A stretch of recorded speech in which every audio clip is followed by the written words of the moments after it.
Nakho. Nakho. Imali. Mkhulu. Imali. Nayi. Imali lena baba. Nayi imali. Iyona impela mkhulu. Iyona impela ke imali. Ngathi ngibeke la ukuthi ubone la.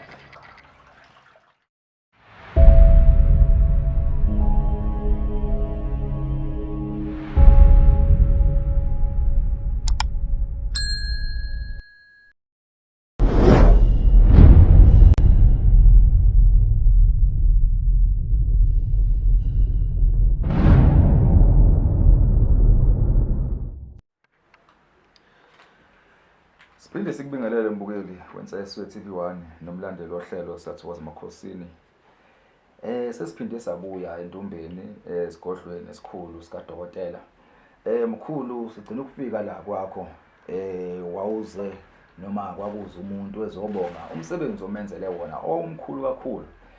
Sabona ke futhi nababukeli babonile ukuthi futhi lento yenzayo mkhulu iqiniso futhi uyenza ngendlela owafundiswa ngayo futhi enamandla. Kodwa mkhulu before sifike ekutheni namhlanje usibizeleni ngizokunikeza nje ithuba lokuthi ubingelele ababukeli beNseswe TV1.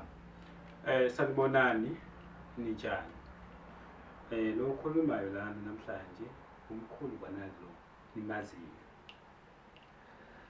Mkhulu usube indaba mlomeni kakhulu ku-channel ngemsebenzi yakho osuyenzile nane indlela owenza ngawo umsebenzi wakho ohlukile kunabanye odokotela. So namhlanje mkhulu uke wacela wathi siyacela insika nike niqhamuke nivele nizosibona kunomsebenzi othize abantu abalokhu bebuza ngawo othi wena ufuna ukusikhombisa ukuthi wenziwa kanjani. Kodwa mkhulu singofika kuwona ngoba ngiyabona nawo lapha phambi kwethu futhi uyafisa ukuthi siuveze bukhoma lo msebenzi singacishi lutho singacishi ikhamera singasho lutho. Kodwa singofike kuwona mkhulu mekusakhona umuntu othi nakho ungathi ngiphelwa idatha la angokuyithola inombolo yamkhulu ukuthola kephi inamba baba? Inamba ngitholakala kuyo mina inamba yodwa vele. Yes. Le namba lena ngitholakala ku WhatsApp we straight call. Yebo. Yebo. Inamba yami ithi 068 98 29159. Yebo baba. 068 98 29159. Iyona ke inamba yami le bangithola kuyo abantu. Iyodwa nje mkhulu uyafonela kuyona futhi WhatsApp kuyona. Yebo mpela kunjalo. Baba ngiyacela ukubuza la ukuthi namhlanje yini le ngaka ofisa sizoyibona noma yini le ngaka othi asiphume sizoyibuka siNseswe TV1? No namhlanje bakhona abantu bangaziyo, bakhona abanye bayangazi. La bangazi ke namhlanje futhi nginalo ithuba lokuthi ngibe la ngikhona la bangazi ke namhlanje ukuthi umkhulu banalo okhulumayo. Yebo. Mina ngiyedwa ngisizayo abantu la. Baningi abantu bakhalayo kodwa mayifikile la kimi yonke into bayithola. Yes. Yebo. So ngilana nje bakhombisa abantu umsebenzi wami ukuthi ngiwenza muphi umsebenzi. Mkhulu ngiyacabanga ukuthi lo msebenzi sokhuluma ngawo noma sobuka umsebenzi omcebo. Ngiyafisa umkhulu ukuthi ngimnikeze ithuba, ngimnikeze inkundla ngoba sivimba abantu abese sigodlweni bazosebenza abantu abamile bebone lo msebenzi owawenzile babona futhi nezincome ezaqhamuka emva kwawo. Ngiyacela mkhulu ukuthi ngenxa yokuthi silinde ukuthi abantu bekwazi ukungena beqhubeke nomsebenzi ngababambezeli siNseswe TV1 ngicela mkhulu usikhombise lo msebenzi othi ufuna sizobona namhlanje. Ngiyakuzwa impela. Ngilana vele ngoba ngishilo ukuthi uzobakhombisa abantu umsebenzi wami owenzayo. Yebo. Nakhona futhi umuntu mekuthi ufuna mina, ufuna ungithola. Nayi inamba yami ngiyayiphinda futhi. 068 98 29159. Iyona inamba yami le ngitholakala kuyo. mkhulu. Umuntu mayifuna mina akangifonele noma i-video call nokuthi ufuna senze umsebenzi online, inkinga futhi ayikho. Qala ungifonele i-video call ubone ukuthi uyena ngempela umkhulu lo. Siyathokoza mkhulu, siyinsizwa TV1, ngiyathemba nombukeli ulalele futhi-ke uyabona noma futhi sekuthiwa-ke oney'ndlebe uzwile mkhulu. Ngiyacela mkhulu ukuthi singene, ngiyabona khona ney'gubhu, kukhona nekhandlela, kukhona ibhakede elikhulu la phambi kwethu. Uma ungasichazela mkhulu, yini le usikhombise futhi ukuthi isebenza kanjani lento esiyibuka lapha manje? Ngiyakuzwa. Leli nje ibhakede. Umsebenzi vele mningi nakhona futhi ngendlela ngiyenza ngayo ihlukile. Hayi khona lokho ibhakede. Bangazi-ke bayakwazi lokho ukuthi akusenze umkhulu nje webhakede kuphela. Kodwa iningi indlela engikhombisa ngazo abantu. Uyangizwa? Bese kuna futhi enye indlela uma kuthi umuntu uyathanda. Lona leli ibhakede, kodwa ibhakede lakhona libe medium, usmall noma usmall noma medium. Ingabe likhulu. Uyangizwa? Noma 5 liter. Lo 5 liter loyana umuntu uyakhona mayifikile la kimi. Ngiyakhona ukumnikeza nje izinto oyisebenzisa sona ekhaya kubo. Mayesofika lapha ngeke ngisho indlela, ngeke ngikusho kakhulu lokho ngoba abantu baningi basosaba ukuthi hayi kanti umkhulu uthi. Kodwa kulula kakhulu nalokho. Ungathatha lelo ibhakede uhambe nalo ekhaya kini, ugubhe lapha emgwaqweni. Mawugubhile lapha ufake leli bhakede lelincane u5 liter. Ufake khona uvale. Bese mawuvalile kusasa kwakhona angithi uyala mawuvalile uyasuka lapha uyahamba emakhaya. Mawufikile ekhaya ngizokutshela ukuthi uzohlala many hours lapha ekhaya kini. Mawusuka lapha uhambe uthathe le bhakede, uthola le bhakede ligcwele imali. Usho ukuthi lo msebenzi uyakwazi ukusenzela ngisho wena ekhaya. Yebo kunjalo. Unikeza amakhubalo la ekhaya, utshelwe imiyalelo nemithetho, uhambe ukwenza lokho. Kunjalo phela. Ukuthi unebhakede elinemali yakho. Kunjalo impela, kuloko ngithi mina mangisebenza kulo msebenzi kuhlukile, angisebenze ngento iyodwa. Kunamabhakede, kunamabhokisi, kuningi kukhona. Hayi umuntu ayikhethela ukuthi mina ngizosebenzisa kule ndlela. Cha mbukeli, ngicathi uyayizwela nawe ukuthi umcebo uyakwazi uyikhandela wena la ekhaya. Mozulandela imiyalelo yakhona, uthola amakhubala athize, utshelwe imiyalelo nemigomo nemibandela. Uhambe ekhaya uyozenzela-ke umsebenzi wakho. Lo msebenzi mkhulu unako ubungozi noma kuwumsebenzi nje osuke usebenza ngezinto zakho, hayi ukuthi umuntu ukhonto usumnikeza nje kodwa wena ekhaya. Ubuse kahle baba. Ubuse kahle impela. Baningi basabayo ukuthi hayi omkhulu ngeke ngiye lapha yana. Baningi bayasaba ukuthi ngeke ngiye komkhulu ngoba kunokuthwala, kunegazi. Cha, akukho njalo. Izinto sisabekayo, izinto sinzima, izinto sinegazi. Isonda leso sasebenziswa yimina. Isonda leso ngesibamba mina le lapha ngenza khona lo msebenzi. Kodwa umuntu mayesofika lana ayikho nje into ukuthi ahlambe uzothola inyoka noma yini. Bakhona vele baningi bangifonelayo ukuthi hayi ukhulu mina ngifuna ukuthwala. Manje mina ukuthwala ngithwalise. Ukuthwalisa kuyingozi. Ukuthwalisa nje emndenini kuyingozi kakhulu ngoba kuhamba abantu bekungafanele bahambe. Kuhamba abantu bekubathandayo. Ngazo ngizwe yini. Kuloko nje la indaba sokuthwala asikho. Hayi mkhulu, njengoba ngishilo nami uthi inkundla yakho. Asubone lo mcebo, subone lo msebenzi. Bebheme bekhona ababukeli benze TV1. No, akuna nkinga. Namhlanje ngilana ababukeli ngisokwenza lo msebenzi nani ubone. Leli nje ibhakede. Ibhakede nje leli. Angazi ngibona yini. Yebo mkhulu. Ibhakede leli ngiyavula la.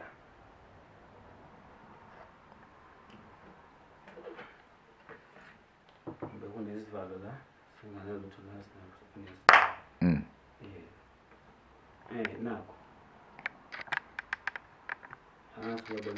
Kuyabonakala mkhulu. Akunalutho. Alinalutho baba. Ngibekile ke la. Leli ibhakede. Lona ubisa umsebenzi webhakede. Lana ngizothatha amanzi ngoba akunalutho angithi ngibonile la. Akunalutho. Yini ngisoyenza la ngizothatha amanzi. Amanzi ayasebenza kunomsebenzi wayo. Abanye nje bazi ukuthi amanzi ayaphuzwa, kuyaphekwa. kodwa amanzi anomsebenzi omningi. Ngiyafaka la amanzi lana.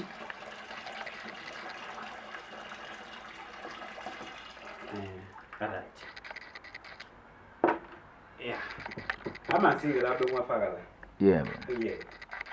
Amanzi impela ngiwafaka lana. Lo bathi sendawana. Isendawana-ke le. Abantu baningi abayazi and bayayifuna abayithole. Yini umsebenzi omningi. Le isendawana iyasebenza kakhulu. Baningi bayifuna impela ukuthi bangayithola kodwa abayitholi. Yini umsebenzi omningi le. Isendawana le. Ngiyifaka la.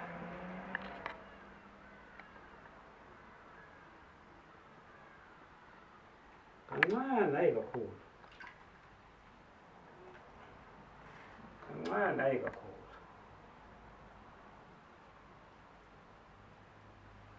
Ngiyifaka.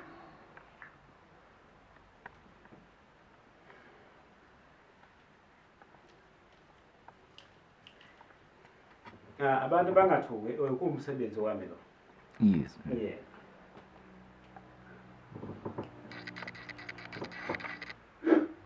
Alita sebenza umsebenzi wakho ndoda. Alita sebenza umsebenzi wakho ndoda. Lekelela khona la abantu babone ukuthi wena udlala impela. Lekelela ndoda, lekelela ndoda, lekelela ndoda, lekelela ndoda.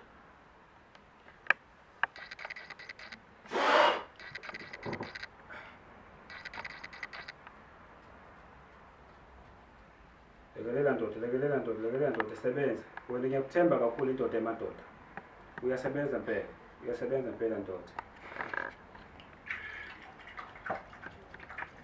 Sebenza ndoda emadoda, sebenza ndoda emadoda. Wena ngiyakuthemba kakhulu. Ngiyakuthemba kakhulu ndoda.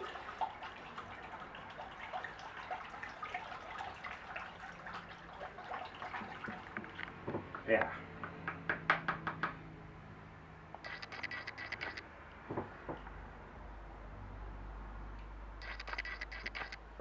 Lapho ngifake isendawana phakathi. Nale ndoda le iyasebenza impela. Isebenza kakhulu. Lana sengiyavala. Angaze ngize yini. Uzathi mkhulu. Sengiyavala ke le bhaketi. Nakho sengiyavala la. Ufuna ukukhombisa abantu ukuthi yini umsebenzi awenzayo.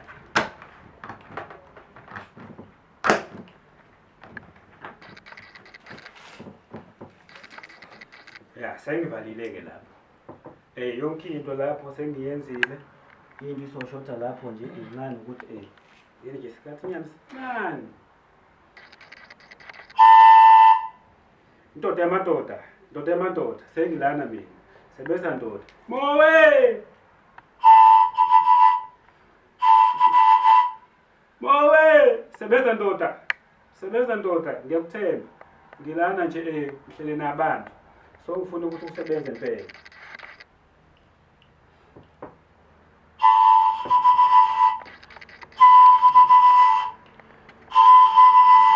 Sebenza ndoda, sebenza ndoda, sebenza ndoda, sebenza ndoda.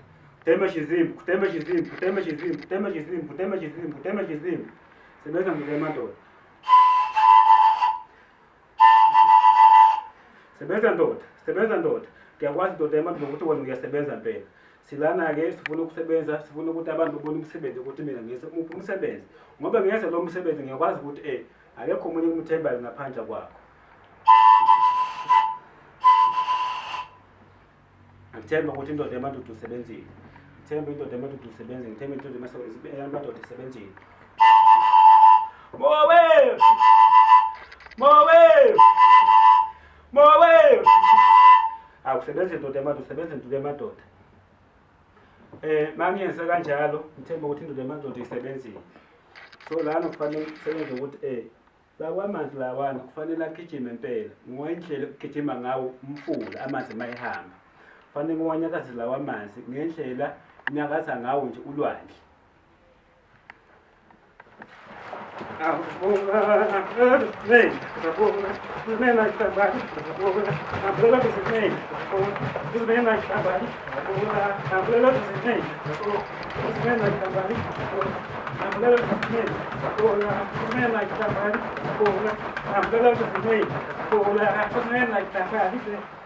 Ya, tema ukuthi into yabantu ayisebenzile. Tema into yabantu ayisebenzile.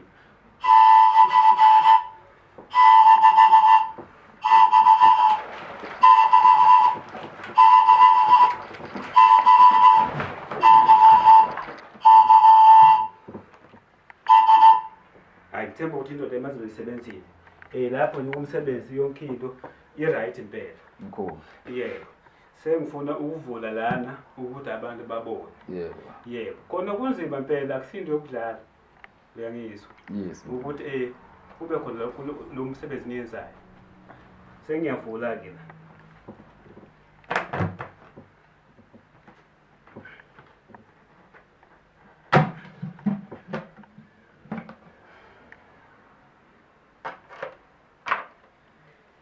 Nakho. Nakho imali. Mkhulu. Imali. Nayi. Imali lena baba. Nayi imali. Iyona ngempela mkhulu. Iyona impela ke imali. Ngathi ngibeke la ukuthi ubone la. Imali le baba nayi. Imali le. Nababonayo bayayibona impela imali. Bayibona mkhulu. Yebo. Umsebenzi wami lo ngwenzayo baba. Mkhulu lo msebenzi ngibona indlela ophuthume ngawo ukuthi uyiprocess emfishane. Kodwa uwumcebo mkhulu. Abantu bazobona kanjalo ukuthi yini imfihlane impela kunomsebenzi. Kuningi kufunakalayo lana. Ngoba ngishilo ukuthi isendawana le nayo inomsebenzi wayo. Baningi bafisa ukuthi bangaba nayo. Yebo. Kodwa abayithola. Yes. Yebo. Mkhulu uma ngifuna lo msebenzi ngesimo sokubuka isikhathi esinaso. Ngenza kanjani mkhulu mangithi ngiyawudinga lo msebenzi? Makuthi uyadinga akunadinga. Ungafika la kimi. Hlale phansi isebenze. Ngoba inamba yami abantu banayo. Yebo. Yebo.